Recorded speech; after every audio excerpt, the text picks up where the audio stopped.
Hello my dear students, मेरा नाम है ब्रजेश और आप देख रहे हैं मिशन ह्यूमन इवोल्यूशन।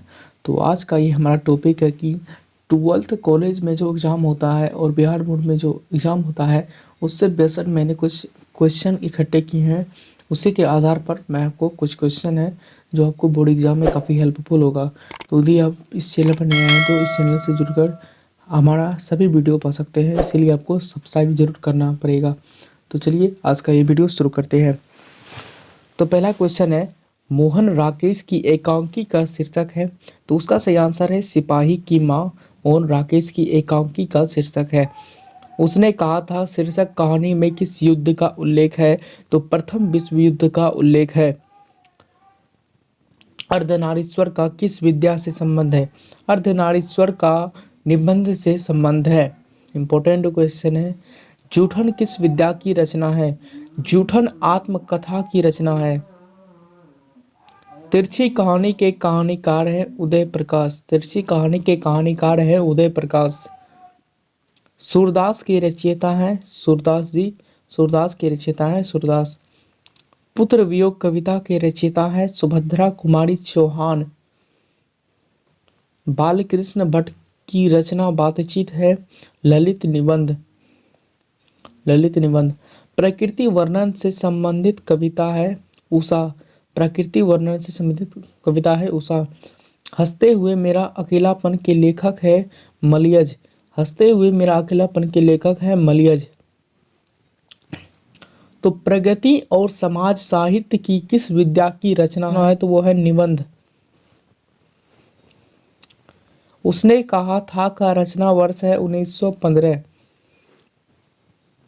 प्रगति और समाज के लेखक है नामवर सिंह। प्रगति और समाज के लेखक है नामवर सिंह। दिगंबर का संधि विच्छेद होगा दिक्जोर अंबर। अंश का अर्थ होता है हिस्सा। अंश का अर्थ होता है हिस्सा।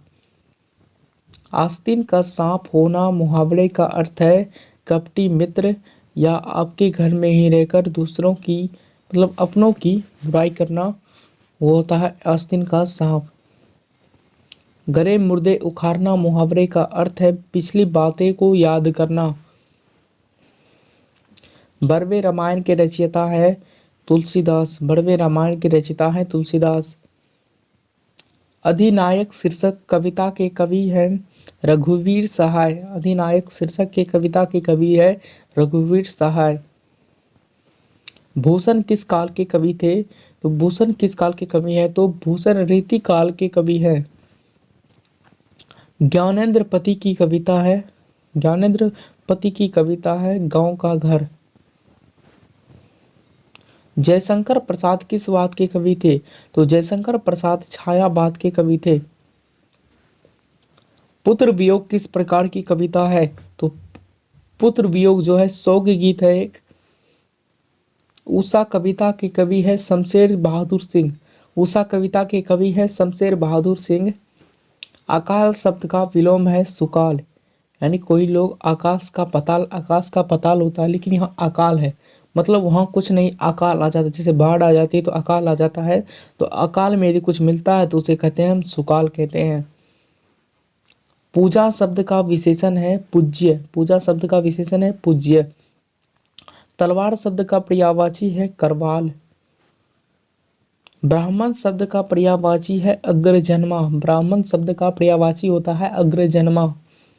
नूतन शब्द का विलोम है पुरातन। नूतन शब्द का विलोम है यानी उल्टा है उसका पुरातन। कृति शब्द का विलोम है अपकृति। अपकृति। अरण्य का पर्यायवाची है विपिन। अरण्य का पर्यायवाची है विपिन। आप शब्द का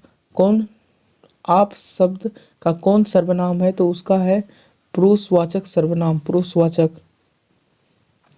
चराचर का संधि विच्छेद है चर जोर अचर।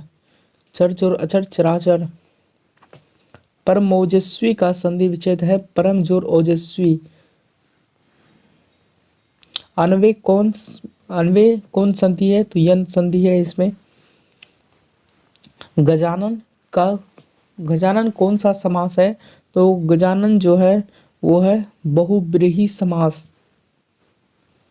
यज्ञशाला कौन सा समास है? तो यज्ञशाला तत्पुरुष समास है। रात दिन कौन सा समास है? रात दिन द्वंद्व समास है। ढोल पिटना मुहावरे का अर्थ है जोर जोर से कहना। तलवे चाटना मुहावरे का अर्थ है खुशामद करना। उत्कर्ष का विलोम है अपकर्ष। पुत्र का पर्यायवाची है बेटा। जिस पुरुष की स्त्री मर गई है वो है स्त्री विहीन यानी विधवा। नर का विलोम शब्द है नारी।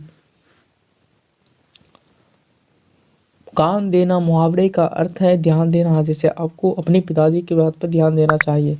यदि आपको ये वीडियो पसंद आई हो, इस वीडियो को शेयर जरूर करें और सब्सक्राइब करके बेल आइकन को जरूर दबाएं। धन्यवाद।